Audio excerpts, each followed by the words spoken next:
Nvidia just struck a deal to resume H20 chip exports to China, unlocking rare earth shipments, but raising security alarms. Will this trade-off keep America ahead or fuel its rival? Watch till the end to see why this tech swap could reshape the global AI race.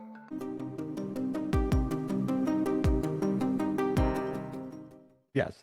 So now moving on, when you look at something that happened with Nvidia, so the CEO, Jensen Huang, meets with President Trump, and all of a sudden they're allowed to sell the H20 chips to China, which, as we all know, was a huge concern, giving them this strength, giving them this they're now going to compete against us. Was this the right move? So this is a really tough one. It's one of the more complicated issues we've tried to cover on the 5 things. Let's talk about the different aspects of it, and I'll get to my conclusion. I think it was the right move, but it's a really tough call. Let's try to unravel this. So what happened was the previous White House, the previous administration, went to their experts and they said, okay, well, we don't want China to have access to the best chips to design their own AI systems. We want them to have a crippled version. What makes the chip special? And somebody said, well, it's the throughput rate. And so the previous administration said, okay, well, Nvidia, as long as you limit the throughput rate, we'll let you sell to China. Nvidia got a little too clever, and they technically complied with the regulations, but the H20 chip, which was the supposedly crippled chip, ended up with technical performance that was really close to their high end. So they technically complied with the rules, but effectively circumvented it. In addition to that, China was getting access to Nvidia's best chips through just buying them through other countries. I think at one point we were reading that there were places in Vietnam that were buying more chips than they had electrical capacity. That basically, if they shut down all the lights and air conditioners and every electrical system in the area, they didn't have enough electrical power to power that number of chips. Those got put on planes and sent to China. China was also making use of virtual capacity where they were just buying time on the high-end chips in other countries. So all of these regulations were ineffective in being circumvented. Now, on the other side of that, China said, hey, US, you're not going to sell us the best Nvidia chips. Guess what? You can't have rare earth elements, and those are really important for our electric vehicles, for battery systems, for solar power, for all kinds of alternative energy that I'm sure Mark will comment on shortly. They're also important for weapons systems. So basically, the US really needed those rare earths. President Trump came to an agreement with China and Jensen Huang, who's the CEO of Nvidia, and said, okay, here's the deal. Nvidia, you can sell the H20 to China. Nvidia was happy. China was happy. China said, okay, US, we're going to allow you to buy these rare earth elements that you need for your systems. And sales last week skyrocketed. They were up something like 5 or 6x where they'd been the prior month. And so our people were happy. And so this was a deal that needed to be made because China had undue influence. They could basically say, if you don't want to sell us these, you need our rare earth elements. We have influence. So here's my key point in this. We've talked about this before. I understand the desire of the last 2 presidential administrations to say, hey, China, we don't want to sell you our best chips. But remember that when you do that, you encourage and incentivize the Chinese to develop their own chips, their own competing capacity. Once they do that, and yeah, it'll take a few years. It's going to take a little while. They're not going to catch up to Nvidia in the next 24 months.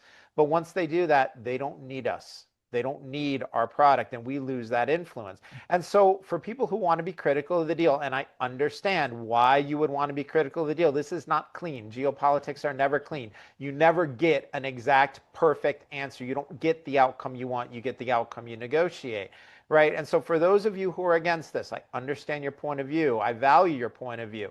But just remember something.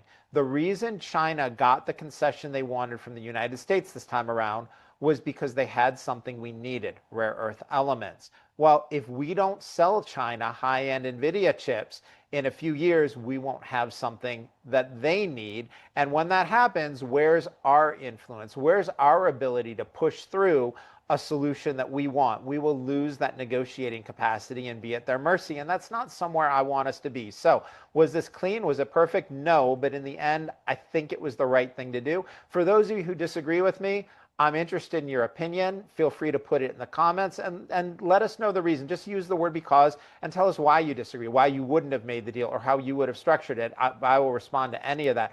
Mark, what's your view? I know you've done a ton in the EV space and the alternative energy space. You have to have thoughts on this. So it's interesting because when you look at the, let's just call it the brain of a situation of the computer, I think people give China a lot of credit and credit that I don't think they really deserve. And I use the example in this specific one of Ferrari. If you give someone in China the Ferrari engine, are they going to build a Ferrari? And the answer is no. And because there's a lot of other things that are surrounding that engine. How is the input? How is the output? How is the chassis? How's the roll? How's the suspension?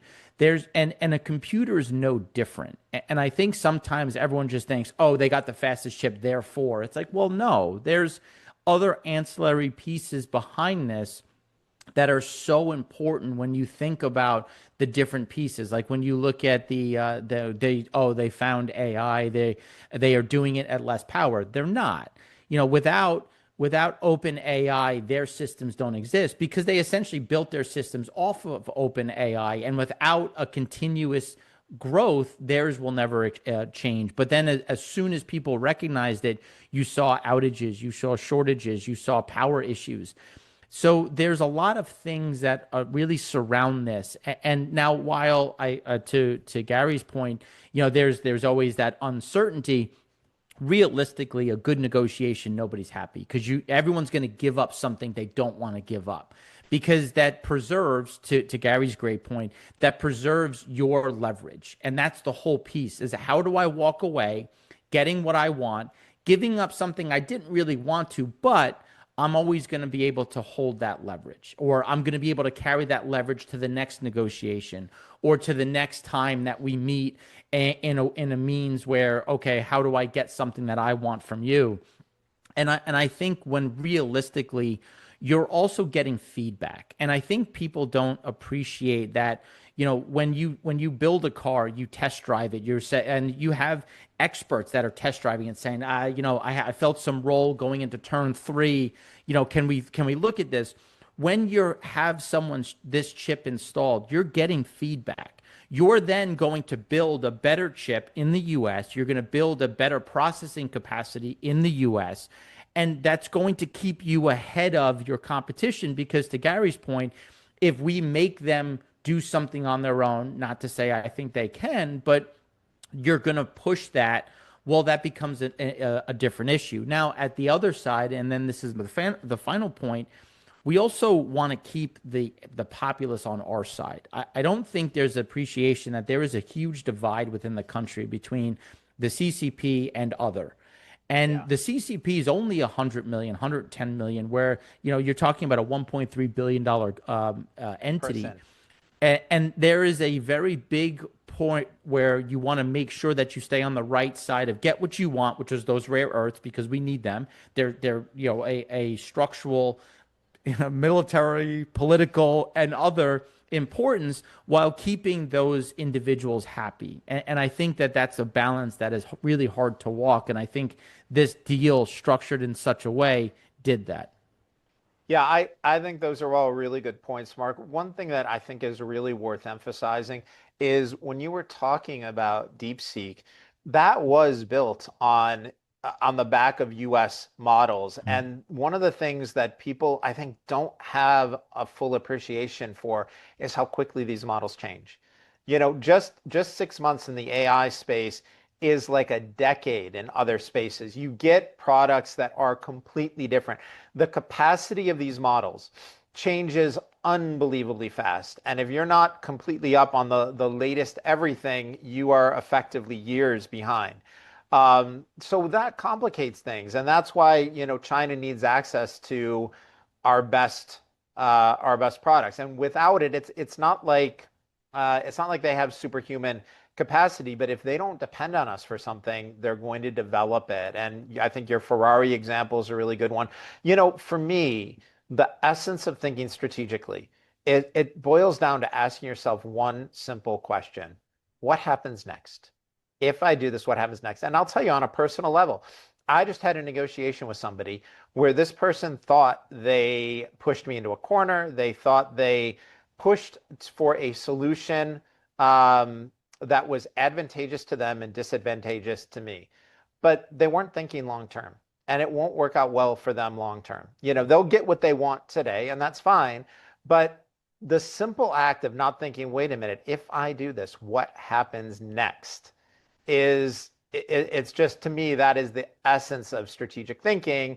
And I think that's something that a lot of people were missing. And I think it's something that that President Trump and Jensen Huang got right here.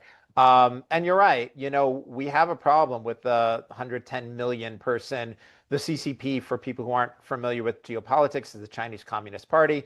But there are more than a billion other Chinese people who do not need to be the enemies of the United States. So when you look at thinking long term, we talked about CPI, we talked about, some of the different back and forth with China.